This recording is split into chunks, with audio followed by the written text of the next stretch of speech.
أما بعد فقد قال الله تعالى في كلامه المجيد وفرقانه الحميد أعوذ بالله من الشيطان الرجيم بسم الله الرحمن الرحيم يا أيها الذين آمنوا كلوا من طيبات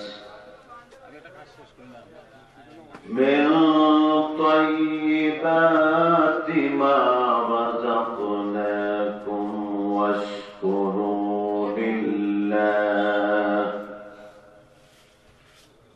واشكروا لله إن كنتم إياه تعبدون. وقال رسول الله صلى الله عليه وسلم طلب كسب الحلال فريضة بعد الفريضة. وقال في شان حبيبه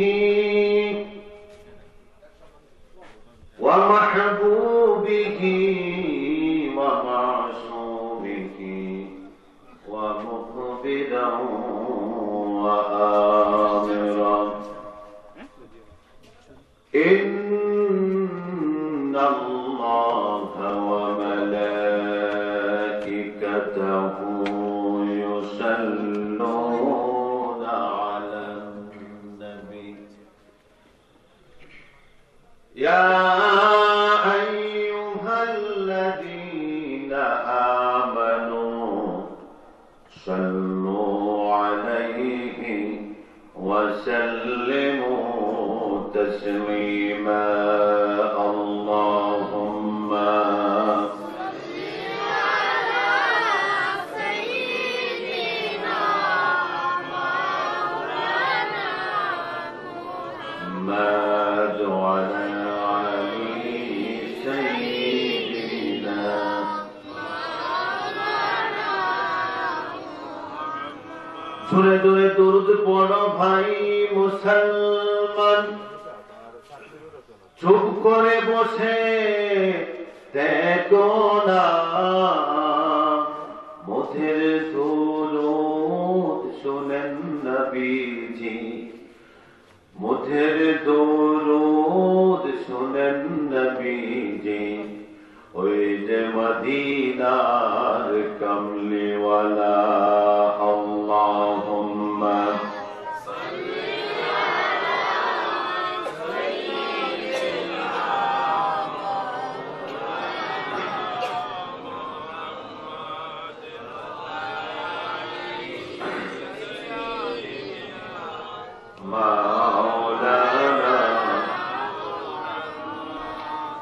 নবীরকে সকল সৃষ্টি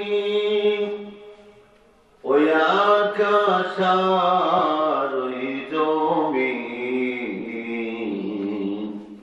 রহমতেরি স্বরূপ নবী রহমতাল লিল আলামিন। আল্লাহুম্মা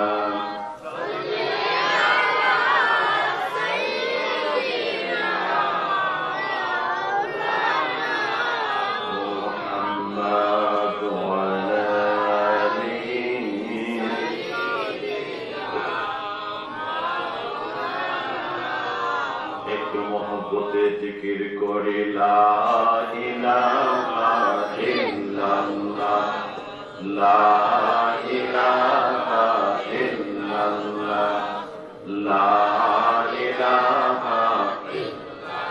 जबान खोले मोहब्बत ला इलाहा इल्लल्लाह ला इलाहा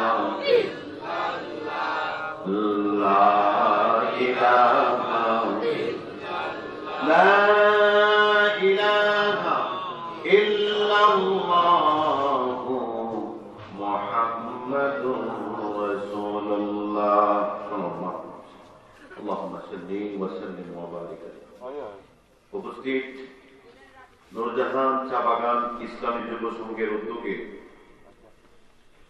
17 ফেব্রুয়ারি রোজ রবিবার 2019 সনে পঞ্চমবারের মতো আজকে ইসলামী সুন্নি মহাসম্মেলনে উপস্থিত সকলের শ্রদ্ধাভাজন আজকের মোহতারাম সভাপতি জনাব মোহাম্মদ বদরুজ্জামান সাহেব উপস্থিত আছেন আজকের মাহফিলের প্রধান অতিথি এই মাহফিলের মধ্যমণি হযরত মাওলানা আবু হানিফা আনোয়ারী সাহেব উপস্থিত হবেন আমার শ্রদ্ধেয় বড় ভাই সকলের পরিচিত মুখ আলহাজ হযরত মাওলানা আব্দুল কুদ্দুস নিজামী সাহেব উপস্থিত হবেন হযরত মাওলানা কারি আশরাফ হোসেন সাহেব আমার সামনে উপস্থিত আমার বাবার বয়সী বাবারা চাচার বয়সী চাচারা স্কুল কলেজ মাদ্রাসায় অধ্যয়নরত আমার ছাত্র ভাইরা কলেজার টুকরা সোনার মণি সাথী বন্ধুরা পর্দার অন্তরালে আমার সম্মানিত মা ও ভগ্নীরা সকলের খেদমতে নিবেদন করছি আবারও সালাম বাদ মুবারক আসসালামু আলাইকুম ওয়া রাহমাতুল্লাহি ওয়া বারাকাতুহু।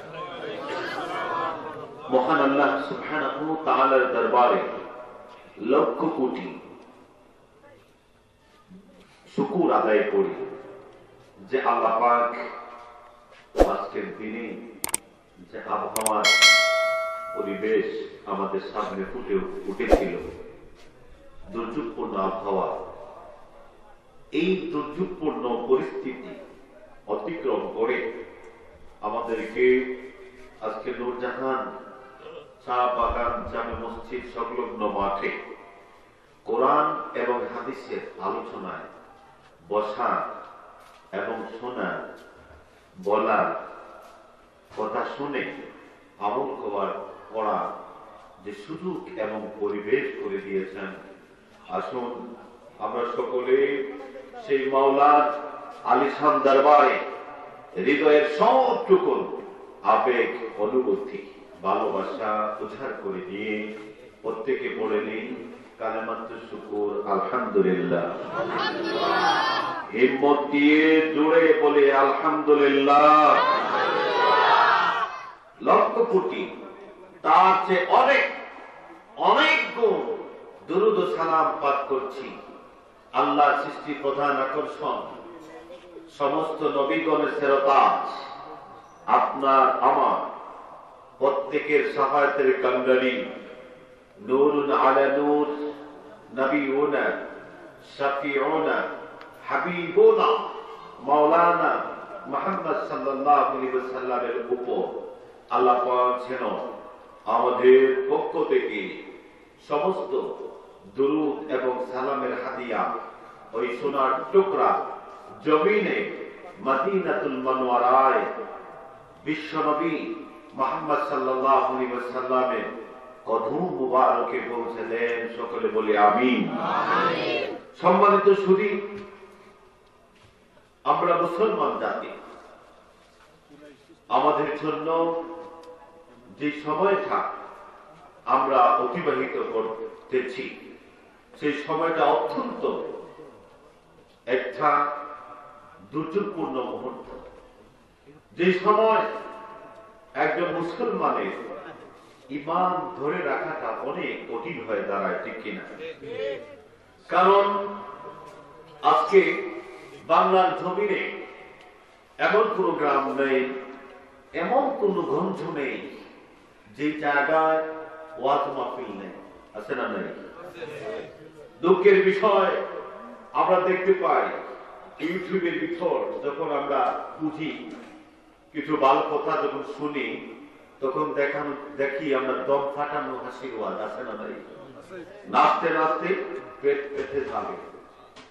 এই সময়টা একজন মুসলমান হিসাবে আমাদের অত্যন্ত দুর্যোগপূর্ণ মুহূর্ত, যে সময় ইমানটাকে ধরে রাখা অনেক কঠিন এবং চ্যালেঞ্জ হয়ে দাঁড়াচ্ছে, ঠিক কিনা? বন্ধুরা আমার, শুধু তাই নয়, এই বাংলাদেশে আজকে দেখা যায় এক পক্ষ মানুষ বেদাতি মাহফিল বলে আরেক পক্ষকে গালি দিচ্ছে, ঠিক কিনা? আরেক পক্ষ মিলাদুন নবী, মিলাদ কিয়াম বলে বলে লাফালাফি করতে করতে ইসলামী শরীয়তের বিধানে কে অস্বীকার করে মন করা কার্যক্রম শুরু করে দিতে, আছে না নাই? তার বাস্তব প্রমাণ হলো আমরা দেখতে পাই আমাদের এলাকায় যে আজকে আমরা যদি লক্ষ্য করি অনেক অনুষ্ঠান, অনেক মাইকিং, অনেক দাওয়াতের সুব্যবস্থা, এখানে মাইকে শোনা যায় বিশেষ করে নারে তাকবীর, আল্লাহু আকবার, নারে রিসালাত, ইয়া রাসূলুল্লাহ, আহলে সুন্নাত ওয়াল জামাত জিন্দাবাদ জিন্দাবাদ, নারে বেলায়াত জিন্দাবাদ জিন্দাবাদ, উরুস মুবারক, আছে না নাই? বন্ধুরা আমার, অত্যন্ত বোঝার বিষয় যে আমরা মিলাদ মাহফিল করি, রাসূলের মিলাদ মানি, কিয়াম করি, কিন্তু আমরা বাড়াবাড়িতে নাই। এটা হচ্ছে আহলে সুন্নাত ওয়াল জামাতের আকীদা। কিন্তু বাংলা তথা ভারতীয় উপমহাদেশে এমন কোন হক্কানি আলেম নাই যে আলেম আল্লাহ রাসূলের মিলাদকে অস্বীকার করেছেন, যে আলেম আল্লাহ নবীর কিয়ামকে অস্বীকার করেছেন। ইতিহাস খুঁজে দেখলে কোথাও ইতিহাসের কোন কথা নাই, কোন আলেমের নাম নাই যারা রাসূলের মিলাদের বিরোধিতা করেছে, যারা রাসূলের কিয়ামের বিরোধিতা করেছে। কিন্তু দুঃখ লাগে আমার বাংলাদেশের জমিনে কত আমার এলাকা কমলগঞ্জে আজকে মিলাদের সাইনবোর্ড দিয়ে সর্বপ্রথম মুসলমান সুন্নি নাম দিয়ে মিলাদের আয়োজন করে, তারপরে খতমে কোরআনের আয়োজন করে, তারপরে নারী পুরুষ একত্রিত করে তারা মাহফিল করে, এই মাহফিলের নাম দেয় উরুস মাহফিল, ঠিক কিনা? মুসলমান আমরা সম্মানিত শুধু ওয়াদের বেশি প্রয়োজন নাই। আমি আপনাদের কাছে একটি কথা বলতে চাই, মিলাদ রাসূলের মিলাদ শরীফ আদায় করা, কিয়াম আদায় করা, মিলাদ সুন্নাত, যেহেতু রাসূল নিজে তার জন্ম বৃত্তান্ত বর্ণনা করেছেন, তিনি বলেছেন তার নসবনামা, আমি হযরতে আদম নবী আলাইহিস সালাম থেকে আমার বাবা হযরতে আব্দুল্লাহ পর্যন্ত বৈধ বিবাহের মাধ্যমে এই জগতে আমি প্রবেশ করেছি, এসেছি।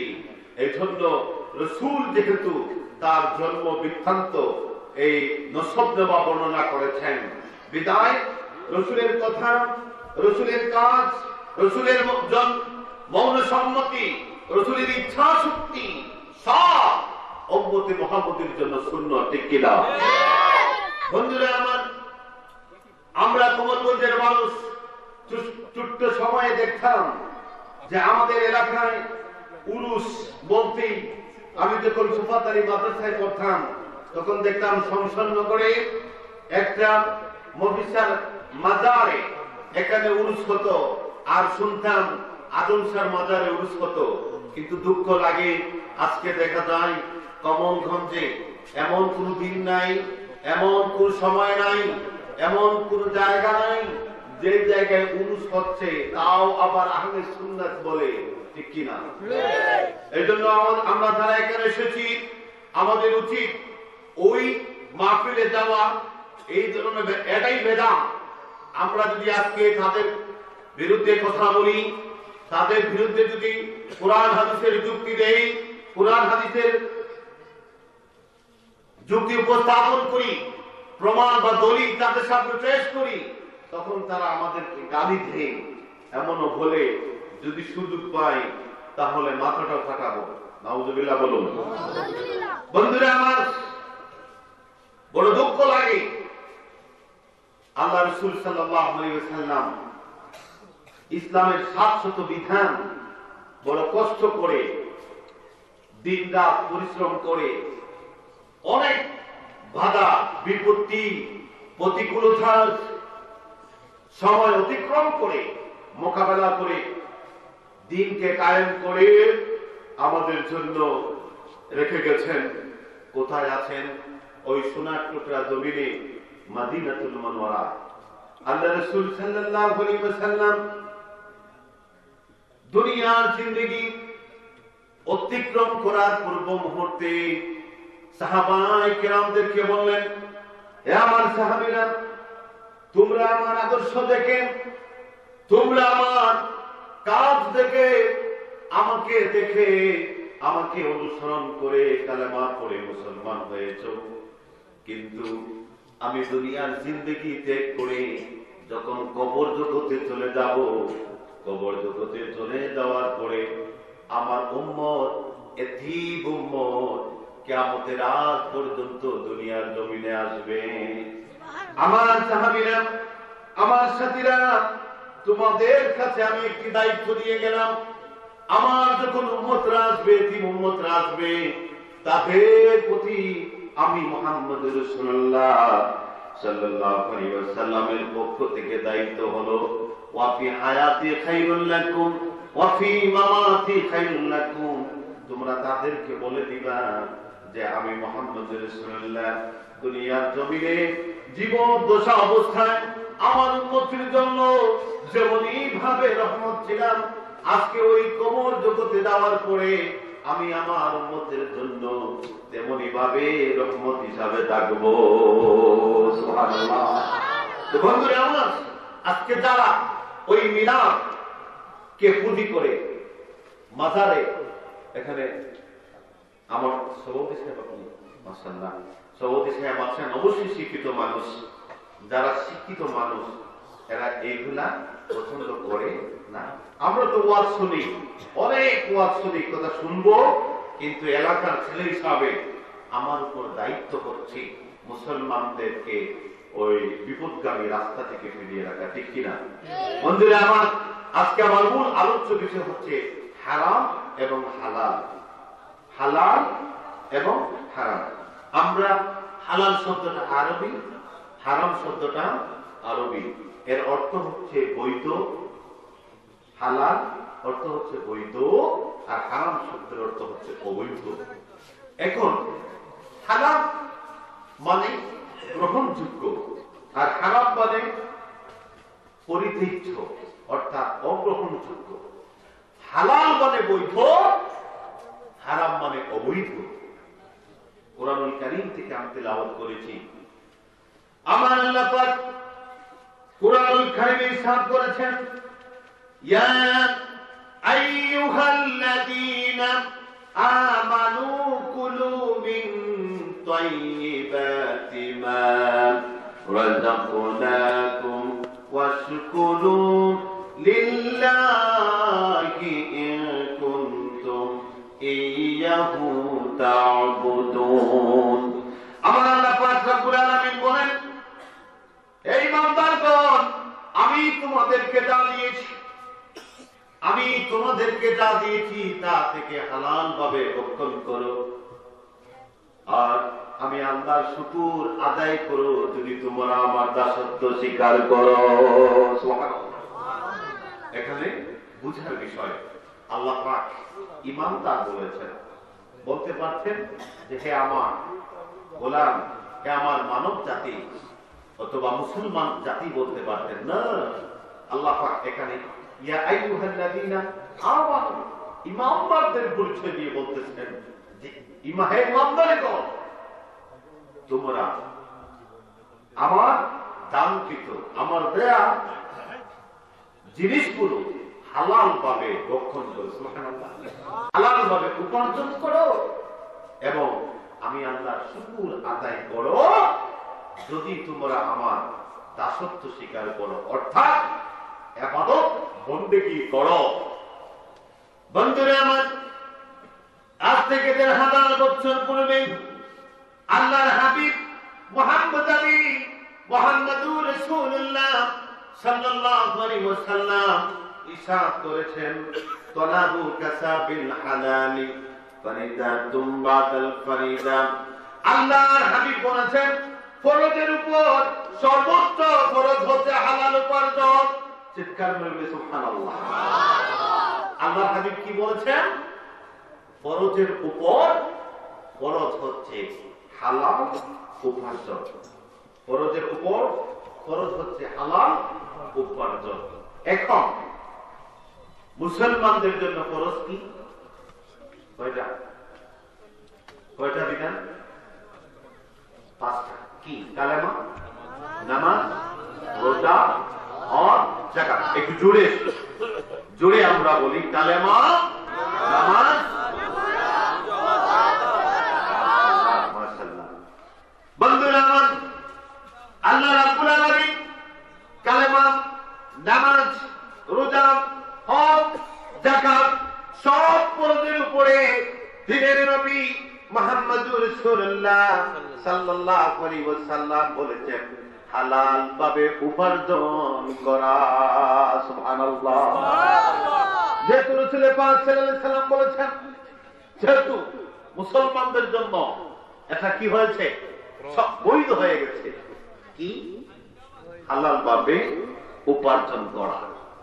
এখন এখানে হারাম এবং হালালের ভিতরে শুধু উপার্জন ক্ষমতাই একজন মুসলমানদের জন্য সীমাবদ্ধ নয়, বরং ইবাদত বন্দেগী করতে হলে, একজন আল্লাহর দাসত্ব স্বীকার করতে হলে হালালের ভিতরে থাকতে হবে। ঠিক কিনা বন্ধুরা আমার? আল্লাহর নবী মুহাম্মদুর রাসূলুল্লাহ সাল্লাল্লাহু আলাইহি ওয়াসাল্লাম বর্ণনা করেন, মান ইশতারা সাওবান বিআশাতি দাওয়াহিম ওয়া ফীহি দিরহামু হারামিন লাম ইয়াকবালিল্লাহু লাহু সালাতাম মাদাম আলাইহি।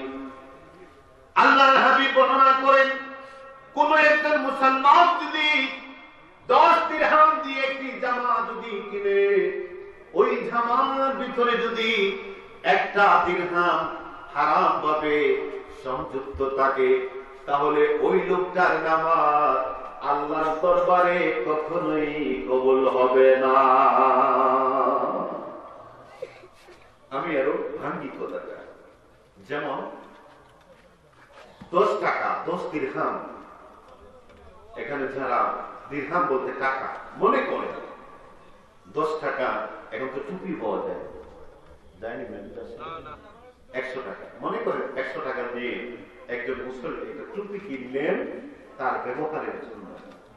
ওই 100 টাকার ভিতরে, টাকাগুলার ভিতরে একটি টাকা যদি সুদের হয়, ঘুষের হয়, একটি টাকা যদি অবৈধ পন্থায় মিথ্যার মাধ্যমে মানুষকে নির্যাতন করে, মানুষের মান সম্মান বিক্রি করে, যেভাবেই হোক হারাম পন্থায় যদি সংযুক্ত হয়ে যায়, তাহলে ওই মানুষটার নামাজ কবুল হবে না। এখানে মুহাদ্দিসিনে কেরামগণ বর্ণনা করেন, আল্লাহর হাবিবের হাদিসের ব্যাখ্যা হলো, যদি কোন মুসলমান তার সারা জীবনের মধ্যে যতটুকু সম্পদ উপার্জন করেছে, এই সম্পদের ভিতরে একটি কানা করে যদি হারাম ভাবে উপার্জন করে, তাহলে ওই মানুষটার জীবনেও নামাজ কবুল হবে না। বন্ধুরা আমার এলাকার কথা, এই এলাকার সন্তান হিসাবে আমি বলতে পারি, আজকে সমাজে দেখা যায় মসজিদের নেতৃত্ব দিচ্ছেন সুদপুর ব্যক্তি। ঠিক কিনা? আজকে সমাজের চেয়ার যারা দখল করে তারাই সর্বোচ্চ জুলুম। ঠিক কিনা?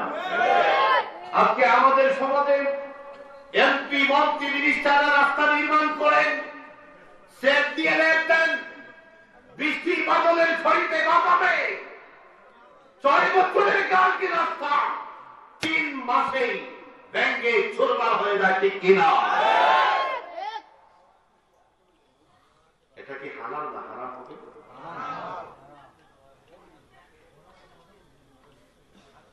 সেতু নির্মাণ করেন এমপিরা এইভাবে উঁচু করে, যাতে লোকজন গাড়ি ড্রাইভ করে যখন সেতু পার হবে তখন দেখবে যে অমুক মন্ত্রী, এমপি, মিনিস্টার, ওনার নাম বিশাল আকারে লেখা। আমি যখন বিভিন্ন সেতুর দিকে গাড়ি নিয়ে যাই তখন থেকে মনে মনে বলি সেটি তার বাপের টাকা দিয়ে বানাইছে। আছে না নাই? আরে ভাই, যারা এমপি হন, যারা মন্ত্রী হন, যারা চেয়ারম্যান হন, অথবা কোন একটি সংস্থা অথবা কোন একটি সংগঠনের প্রধান যিনি হন, তার উপর বেশি দায়িত্ব। কিয়ামতের ময়দানে তাকেই জবাব দিতে হবে। তার অনুকূলে যত মানুষ কর্ম করেছে সঠিক চোখে দেখেছেন কিনা, জনগণের হক সঠিকভাবে আদায় করেছেন কিনা, জনগণের পক্ষ সঠিকভাবে জনগণকে দিয়েছেন কিনা, যদি বিন্দু পরিমাণ কৃপণ কার্পণ্য করেন, ত্রুটি বিচ্যুতি করেন, কিয়ামতের দিন ওই ব্যক্তি সৎকর, ঘুষখোর, জালিমদের কাতারে জানা হবে, ঠিক কিনা?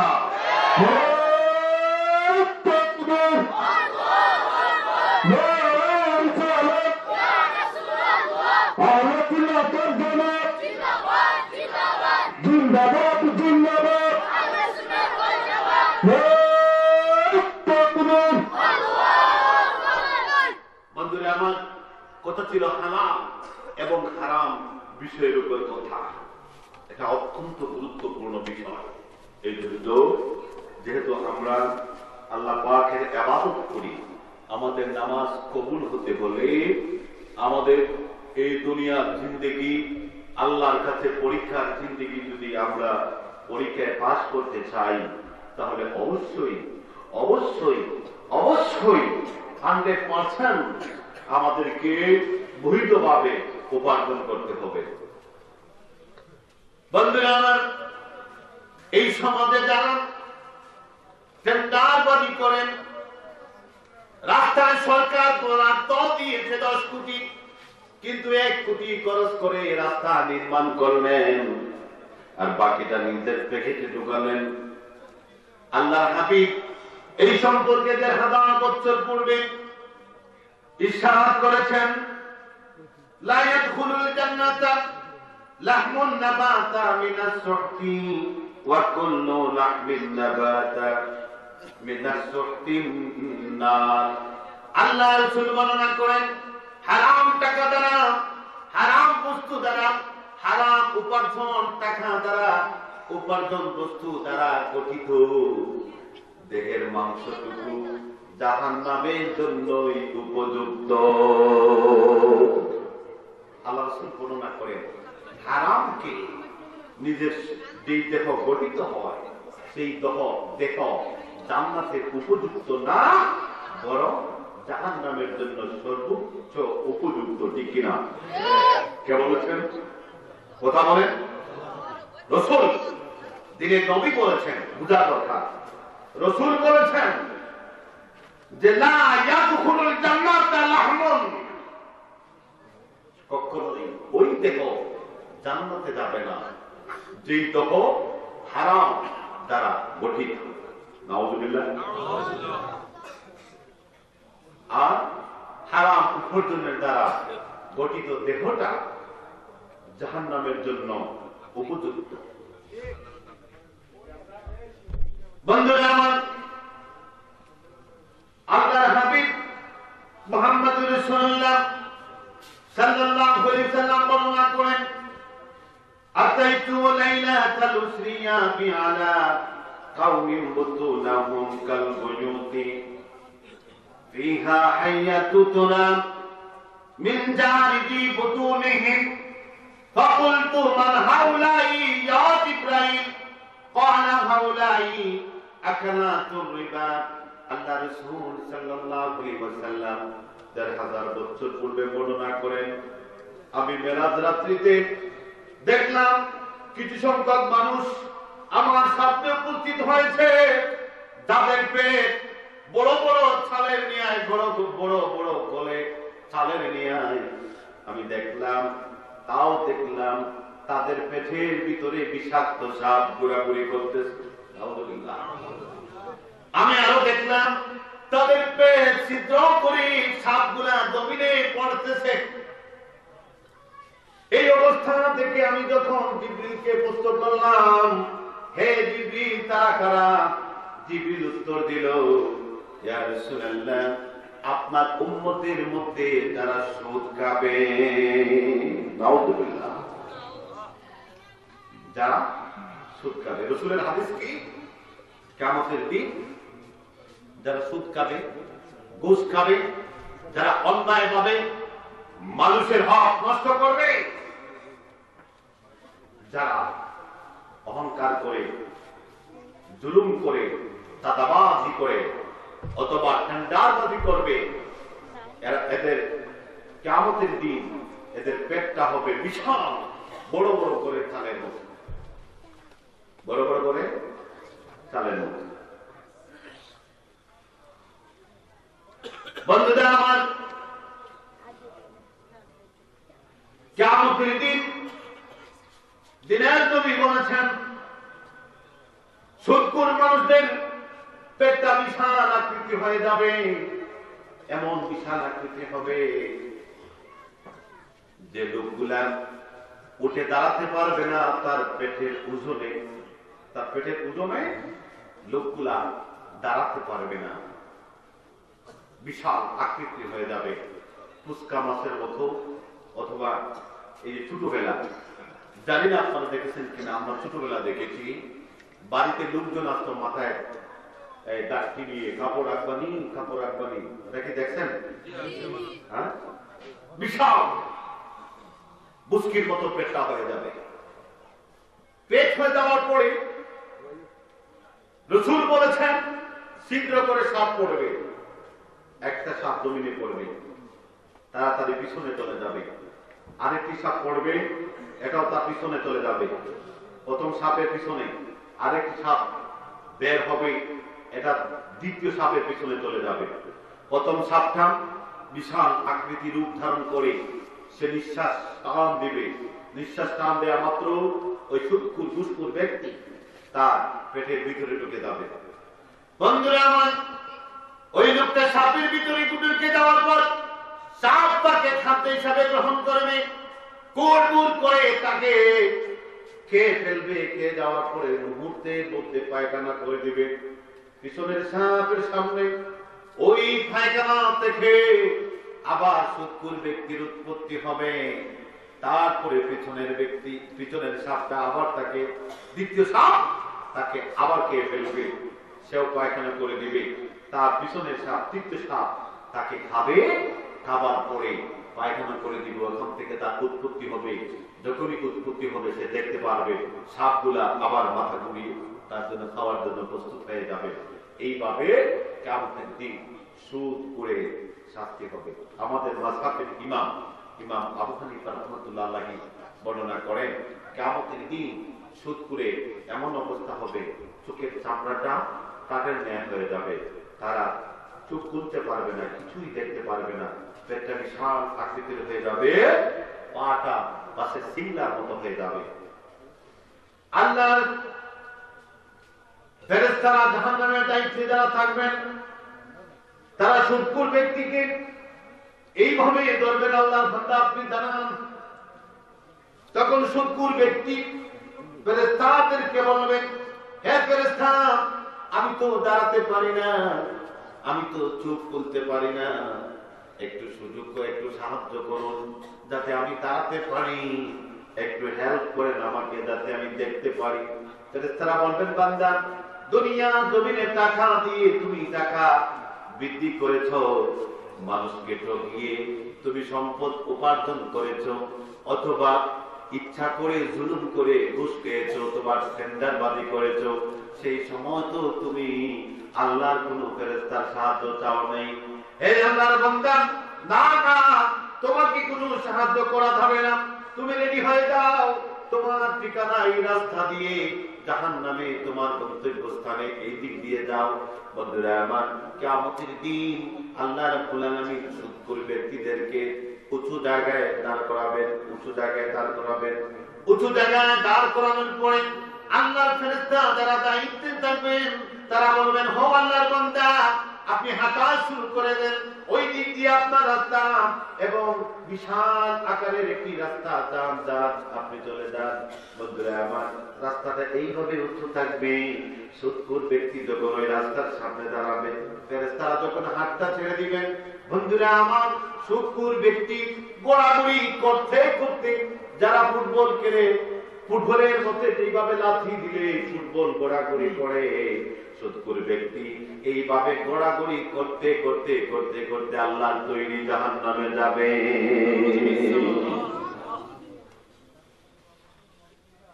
একটু মহব্বতে জিকির করি লা ইলাহা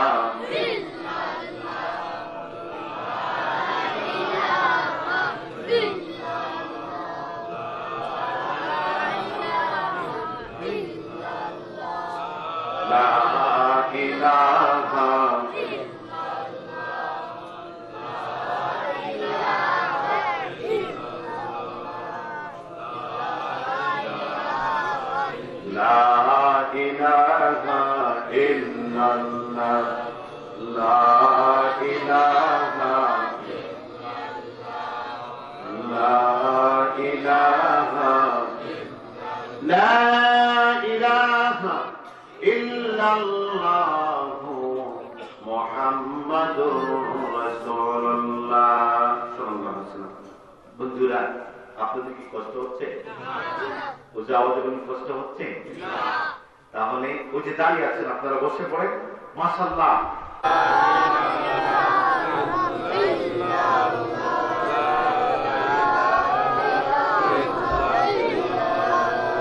বন্ধুরা আমার, ও তো ছিল হালাল এবং হারাম।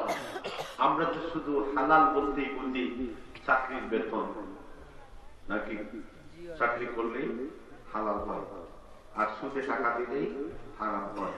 কিন্তু বন্ধুরা আমার, আজকে আমাদের কমলগঞ্জে বিভিন্ন জায়গায় ইহুদিদের দালালরা বিভিন্ন এনজিও নামে একটা সংস্থা তৈরি করলো, করার পরে মানুষদেরকে সাহায্যের হাত বাড়ায় যে আমি ঋণ দেবো, ঋণ দেবো, আছে না নাই?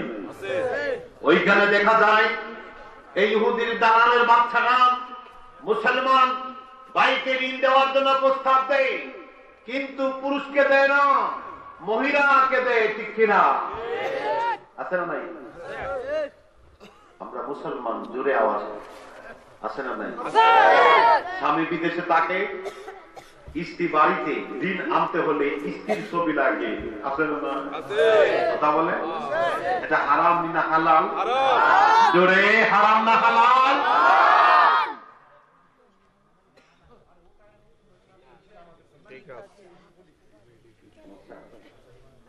বন্ধুরা আমার, কোন মুসলমান ঋণ পাওয়ার জন্য, সুদের টাকা আনার জন্য, কোন মুসলমান যদি তার বিবিকে, কোন পুরুষ যদি তার স্ত্রীকে ওই এনজিও নামে ইহুদি দালালদের সামনে যদি তারা বের করে, তাহলে তার ঈমান থাকবে না। রাসূল বলেছেন ওই ব্যক্তি দায়ুস হয়ে যাবে, ঠিক কিনা? আল্লাহর হাবিব বর্ণনা করেছেন, সালাসাতুল্লাহ ইয়াদখুলুল জান্নাতা আবাদা। কখনোই তিন প্রকৃতির মানুষ আল্লাহর তৈরি জান্নাতে প্রবেশ করবে না। তারা কারা? এক নম্বর হচ্ছে আদ-দায়ুস। দায়ুস ওই ব্যক্তিকে বলা হয় যারা তাদের পরিবার পরিজনদের মধ্যে মহিলা যারা আছেন, মহিলাদেরকে পর পুরুষের সামনে ওপেন করে দেয়, উন্মুক্ত করে দেয়। নাউযুবিল্লাহ বলুন। ইসলামী সমাজ হচ্ছে নিজের মাকে, নিজের স্ত্রীকে, নিজের বোনকে, নিজের দাবিকে, যারা আছেন ভাবিকে পর্দার ভিতরে রাখা, ঠিক কিনা? এখন যদি কোনো বাড়িতে দেখেন পর্দার ব্যবস্থা থাকে, আর আমার মতো যদি কোনো মানুষ চায় আর যদি দেখার সুযোগ না পায়, তাহলে আমরা মন্তব্য শুরু করে দিই, এরা সামাজিক না, এরা চলাফেরা চিনে না, ঠিক কিনা? হ্যাঁ বন্ধুরা আমার, আল্লাহ রাসূল প্রথমে বলেছেন দায়ুস ব্যক্তি ওই ব্যক্তি যে তার মা, বোন এবং স্ত্রীকে পর পুরুষ থেকে হেফাজত না করে, ওই ব্যক্তি কোনদিন জান্নাতে যেতে পারবে না। দ্বিতীয় নম্বরে আল্লাহর হাবিব বলেন ওয়াররিজালু মিনান নাস, আর ওই মহিলা যারা পুরুষের ন্যায় আকৃতি ধারণ করে। তারপরে কি ওয়ামুদমিনুল খামরি, আর যারা সুদ প্রথা ভক্ষণ করে। নাউযুবিল্লাহ। এখন দেখবেন আমাদের কলেজ ইউনিভার্সিটিতে আমার মায়ের জাতি বোনরা তারা যখন যায়, মাশাআল্লাহ অধিকাংশ সরকারি কলেজের যারা লেখাপড়া করে, স্কুল কলেজে লেখাপড়া করে, মাথায় কোনো কাপড় নাই। মাথায় কাপড় থাকে দুই একজন বাদে কাপড় থাকে না। এই যে মেয়ে, উপযুক্ত মেয়ে মাথায় কাপড় দিল না, পর্দা করলো না, এটা দায়িত্ব কার? পরিবারের বাবা অথবা বড় ভাই। মা তো আর দেখেন না, বাইরে যান। আমাদের সমাজে এই অবস্থা হয়েছে। তারপরে পুরুষের আকৃতি অনুযায়ী কাপড় কম। মাশাআল্লাহ আমাদের দেশে খুব সুন্দর পরিবেশ। এখন পুরুষের কাপড় বেশি লাগে, মেয়েদের কাপড় বেশি লাগে না। আছে না নাই? বাস্তব কথা, এটা দরকার নেই। বন্ধুরা আমার, মা তার মেয়েকে ছেড়ে দিল, বাবা তার ছেলেকে ছেড়ে দিল ওই কলেজ ইউনিভার্সিটিতে, কিন্তু বুঝবে না ছেলে কি ইসলামী নামাজ পড়ছে কিনা, নামাজ পড়ে কিনা, খোঁজ নেয় না।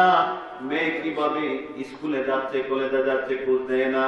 বন্ধুরা আবার ওই সন্তানদের প্রতি স্কুল কলেজ ইউনিভার্সিটিতে যাওয়া আসা ব্যবস্থা এবং খোঁজ নেয়া থেকে যদি কোনো মা বাবা বিরত থাকেন এবং মেয়েকে যদি পুরুষের লেবাস কিনে দেন আর পুরুষকে যদি মেয়েদের লেবাস কিনে দেন, তাহলে ওই লেবাস কিনা আর পরিধান করার পারমিশন দেওয়ার জন্য কিয়ামতের দিন আল্লাহর কাছে দায়ী হিসাবে দাঁড়াতে হবে।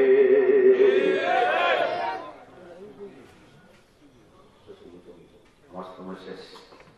মাশাআল্লাহ আমার দুইজনই ভাই চলে আসছেন। বন্ধুরা আমার, শুধু তাই নয়, আমরা মুসলমান, আমরা এখন ওপেনের দরজায় চলে গেছি। আমার মা বোনদের খেদমতে আল্লাহ পাক একটা সুন্দর বর্ণনা করেছেন, ওয়াকারনা ফি বুয়ুতিকুন্না ওয়ালা তাবাররাজনা তাবাররুজাল জাহিলিয়াতুল উলা। বলেছেন হে ঈমানদার নারীরা, তোমরা জাহিলিয়াতের যুগের ন্যায় মহিলাদের মতো পরপুরুষের সামনে তোমাদেরকে ভোগের উপসামগ্রী হিসাবে প্রদর্শন করো না।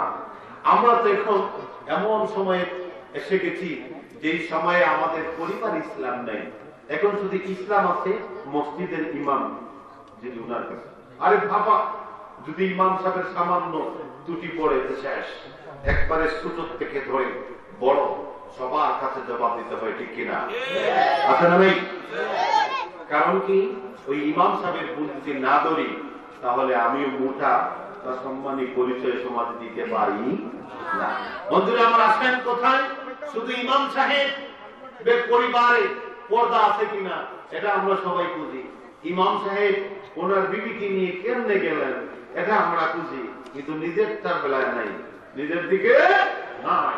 তাই বাঁচতে হলে, আমার সময় শেষ, আমাদেরকে যদি মুক্তি পেতে হয়, আমাদেরকে যদি জান্নাত পাওয়ার একটু আশা করতে হয়, তাহলে আমাদের পরিবার পরিজনকে আমাদেরকে রক্ষা করতে হবে। হৃদয়ে মা বাবা সর্বোচ্চ কাজ হচ্ছে সন্তান যখন উপার্জন করার ক্ষমতা রাখে, সন্তানকে জিজ্ঞাসা করতে হবে, বাবা তুমি কেমন করে টাকা দিয়ে কামাই করো, কেমন করে তুমি রুজি করো, উপার্জন করো, বলো এটা হারাম না হালাল। দুনিয়ার জমিনে কোন সন্তান যদি হারাম ভাবে উপার্জন করে মাকে দেয়, বাবার সামনে যদি এনে আনে প্রদর্শন করে, আর ওই হারাম বস্তু যদি মা কোন বাবা যদি ভক্ষণ করেন, খোদার কসম কিয়ামতের দিন ওই মা আর বাবা আল্লাহর দরবারে দায়ী সরে দাঁড়াবে। এজন্য আজকে আমাদের সমাজের কথা আছে যে মনে করেন একটা করে তিনটা ছেলে থাকে, তাহলে যে ছেলে বেশি ইনকাম করে তার প্রাধান্য বেশি থাকে, তার মর্যাদা বেশি থাকে, বড় ভাইয়ের কোনো মর্যাদা থাকে না। আমরা একটা জিনিস বলি, একটু বাড়াবাড়ি হয়ে যাবে। আমার প্রিয় মুর্শিদ আল্লামা ফুদ্দুলী সাহেব রহমাতুল্লাহ আলাইহি বড় ছেলে ইমাদউদ্দিন চৌধুরী বড় সাহেব, যিনি এই বৃদ্ধ বয়সে ওই উখিয়াতে, এই যে আরাকান থেকে মুসলমানরা উখিয়াতে আমাদের দেশের মায়ানমার থেকে যারা এসেছেন, তারা কি আনন্দ পেয়ে এসেছেন না দুঃখ পেয়ে? কথা বলেন। অনেক দুঃখ পেয়ে তারা এমন অবস্থা দেখেছেন, মায়ের সামনে ছেলেটাকে জবাই করা হয়েছে, বাবার সামনে মেয়ের ইজ্জত হরণ করেছে। এই অবস্থা তারা প্রতিকূলতার মধ্যে আমাদের দেশে এসেছে। আমরা দেখতে পেলাম প্রথমে অনেক বড় বড় উলামায়ে কেরাম, অনেক বড় বড় হক্কানি পীর সাহেব গেছেন, কিছু জিনিস দিচ্ছেন, ছবি তুলতে চলে আসছেন। কিন্তু এই বৃদ্ধ বয়সে 60 ঊর্ধ্ব লোকটা প্রতি 2 মাস অন্তর অন্তর ওই উকিয়াতে মানুষের পাশে চলে যান, অনার্থ দুস্থ মানবতার সেবায় তিনি যান। তার প্রত্যেকটা ভাইকে 3 মাস পরে পরে বলেন, আমাকে 50 লক্ষ টাকা দিতে হবে, তোমরা তোমাদের সম্পদ থেকে দিতে হবে, আমি ওই দুস্থ অসহায় ক্ষুধার্ত মানুষের পাশে দাঁড়াবো। এখন আমি যদি আমার ভাইকে বলি, আমার তো ভাই 3 জন আছেন, তাদেরকে যদি বলি 50 লক্ষ টাকা জন এখানে যাব, সে কি খুশি হয়ে দিবে না দিবে? আমাদের সমাজে আছে নাই। এজন্য আমাদেরকে দুস্থ মানবতার সেবায় দাঁড়াতে হবে বন্ধু, না হলে আমাদেরকে বাঁচতে হবে মানুষের দুর্বলতা, মানুষের এই যে কষ্ট, এগুলা বুঝতে হবে। মানুষের মনের ভাব, মানুষের মনের কষ্ট, এগুলো আমাদেরকে স্মরণ করতে হবে, বুঝতে হবে, মানুষের পাশে দাঁড়াতে হবে। আসুন আমরা আল্লাহর কাছে তওবা করি, যাতে আমরা ইচ্ছায় অনিচ্ছায় অনেক ভুল করেছি, অনেক হারাম কথায় সম্পৃক্ত হতে পারি। আল্লাহ পাক যেন আমাদেরকে মাফ করে দেন। সকলে বলি আমিন। আস্তাগফিরুল্লাহ ইন্নাল্লাহা গফুরুর রাহিম। আস্তাগফিরুল্লাহ রাব্বি মিন কুল্লি যামবিন ওয়া আতুবু ইলাইহি। লা হাওলা ওয়া লা কুওয়াতা ইল্লা বিল্লাহিল আলিয়্যিল আযীম। লা ইলাহা ইল্লাল্লাহ মুহাম্মাদুর রাসূলুল্লাহ সাল্লাল্লাহু আলাইহি ওয়াসাল্লাম। আল্লাহুম্মা আমিন। اللهم ربنا ظلمنا أنفسنا وإن لم تغفر لنا وترحمنا لنكونن من الخاسرين. اللهم حبب إلينا الإيمان وزينه في قلوبنا وكره إلينا الكفر والفسوق والعصيان واجعلنا من الراشدين. আয় আল্লাহ রাব্বুল আলামিন, পবিত্র দিন, তোমার পবিত্র ঘর মসজিদের সামনে, আয় আল্লাহ তোমার মায়ার মানুষদেরকে নিয়ে কোরআন এবং হাদিসের আলোকে হালাল এবং হারামের উপর 2-1টি কথা বলেছি। আল্লাহ, ইচ্ছা টাকা না সত্ত্বেও অনেক ভুল ত্রুটি আমার জবান থেকে বের হয়েছে। আল্লাহ, আয় আল্লাহ সমস্ত ভুল ত্রুটি মাফ করে দিন। আয় আল্লাহ তামাম সহিহ শুদ্ধর হাদিয়া টুকুন লক্ষ কোটি গুণ বৃদ্ধি করে ওই সোনার টুকরা জমিনে মদিনাতুল মুনাওয়ারায় জিন্দা নবীর কদম মুবারকে পৌঁছে দিন। আয় আল্লাহ রাব্বুল আলামিন, আপনার হাবিবের আহলে বাইত, সমস্ত সাহাবায়ে কেরাম, সমস্ত নবী রাসূল, গৌস কুতুব, ওলি আল্লাহ, পীর দরবেশ, বুজুর্গানে দ্বীন, আমরা যারা হাত বাড়িয়েছি আল্লাহ, আমাদের দাদার বংশ থেকে, আমাদের নানার বংশ থেকে, আমাদের মা বাবার বংশ বুনিয়াদ থেকে যত মানুষ ওই অন্ধকার কবর জগতে চলে গেছেন, প্রত্যেকের রূপাকে পৌঁছে দিন। আয় আল্লাহ রাব্বুল আলামিন, বিশেষ করে এই মাহফিলে যাদের মা, যাদের বাবা অন্ধকার কবরে চলে গেছেন, আল্লাহ আজকের মাহফিলের উসিলায় প্রত্যেকের মা বাবার কবরকে জান্নাতের বাগ বানিয়ে দিন। আল্লাহ, অনেক মানুষ মা হারা হয়ে দোয়া চান, আল্লাহ বাবা হারা হয়ে দোয়া চান, আল্লাহ প্রত্যেকের এই মকসুদকে কবুল করুন। আল্লাহ তাদের মা বাবা রুখান প্রত্যেকের প্রতি খুশ করে দিন। আল্লাহ, এই মসজিদে ইমাম সাহেবের সাথে আমার অনেক সুসম্পর্ক। তোমার বান্দার বাবা আজকে অন্ধকার কবর জগতে, আল্লাহ আয় আল্লাহ রাব্বুল আলামিন আমি যতটুকু শুনেছি তিনি বড় একজন আল্লাহর ওলি ছিলেন। আল্লাহ আল্লাহ তোমার বান্দার কবরকে জান্নাতের বাগান বানিয়ে দিন। আল্লাহ রুখান্তাল আল্লাহ দান ছেলে সন্তান মেয়ে সন্তান পরিবার পরিজনের উপর খুশ করে দেন। আল্লাহ আল্লাহ রাব্বুল আলামিন বিশেষ করে আমি জানি তাদের মা এখনো জীবিত আছেন। আল্লাহ আল্লাহ তাদের এই নিয়ামতের দরজা তাদের সামনে সুস্থ হালতে বহুদিন বাকি রাখেন। আল্লাহ রাব্বুল আলামিন আমার মতো যাদের মা বাবা এই জগতে বাকি আছেন আমাদের নিয়ামত গুলা আমাদের সামনে সুস্থ হালতে বহুদিন বাকি রাখেন। আল্লাহ আল্লাহ দেশে বিদেশে দূর দূরান্তে আমাদের যত ভাই বন্ধু আত্মীয় স্বজন যেখানে আছেন প্রত্যেককে সালামতি জিন্দেগি নসিব করে দেন। আল্লাহ রাব্বুল আলামিন এই মাহফিলকে কবুল করুন। বিশেষ করে এই মাহফিলে এই বাগানের ব্যবস্থাপক পরিচালক আল্লাহ রাব্বুল আলামিন ব্যবস্থাপক জনাব বদরুজ্জামান সাহেবের এক হায়াতে বরকত দিন। আল্লাহ তোমার বান্দা সম্পর্কে যতটুকু শুনেছি তিনি কোরআন হাদিসের বড় আশিক। আল্লাহ আল্লাহ এই দিনের বাণী মানুষের কাছে আল্লাহ প্রচার করার জন্য তোমার বান্দা যে পরিবেশ তৈরি করে দিয়েছেন আল্লাহ তোমার বান্দার হায়াতে বরকত দিন। তোমার বান্দাকে এই বাগানকে সুস্থভাবে পরিচালনা করা তৌফিক দিন। এই বাগানের সাথে যত কর্মকর্তা আল্লাহ নিযুক্ত আছেন প্রত্যেকের হায়াতে বরকত দিন। আল্লাহ প্রত্যেককে সুন্দর এবং শান্তিতে এই বাগানের উন্নতি সাধনের জন্য তৌফিক দিন। সাল্লাল্লাহু তাআলা আলা খায়রি খালকিহি মুহাম্মাদিন ওয়া আলা আলিহি ওয়া আসহাবিহি আজমাইন। আল্লাহ তাআলা জিন্দেগীর শেষ সময় তোমার হাবিবের দিদার আমাদের সামনে নসিব করে দিন। শয়তানের ধোঁকা থেকে মুক্ত করে আমাদের প্রত্যেকের জবাবদিহি করে দিবেন না।